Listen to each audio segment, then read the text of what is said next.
After all உன் friend ஆண்டவருக்காக விட முடியாதா? நான் சொல்றேன், அவங்க கூட பேசி பேசி என்னத்தை கண்டீங்க? அவங்கள சொல்லி சொல்லி என்னத்தை கண்டீங்க? 2 பேரும் சுத்தி சுத்தி என்னத்தை செஞ்சீங்க? எதுவுமே இல்லைல்ல.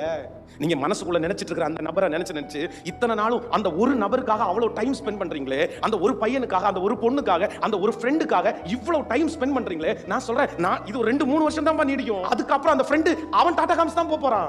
அதான் நான் அடிக்கடி சொல்லுவேன், அவனுக்கு நிறைய பேர் இருக்காங்கப்பா.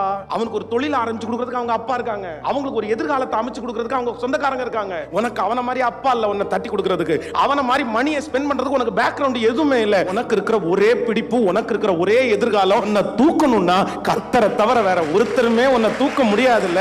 உன்னை மிதிக்கிறதுக்கு 1000 பேர் இருக்காங்க, உன்னை அழிக்கிறதுக்கு 1000 பேர் காத்துட்டு இருக்காங்க. நீ ஒண்ணும் இல்லாம போனேன்னா உன்னை பார்த்து சந்தோஷப்படுறதுக்கு எத்தனை பேர் ஆயத்தமா இருக்காங்க. அதனாலதான் நான் உன்னத்துல சொல்றேன், உன்னை அலங்கரிக்கிறதுக்கு ஒருத்தர் இருக்கிறாரு. அவர் யார் அப்படின்னா, எல்லாத்தையும் விட்டுட்டு என்னோட தீர்மானம் எத்தனை பேர் எடுக்க போறீங்க?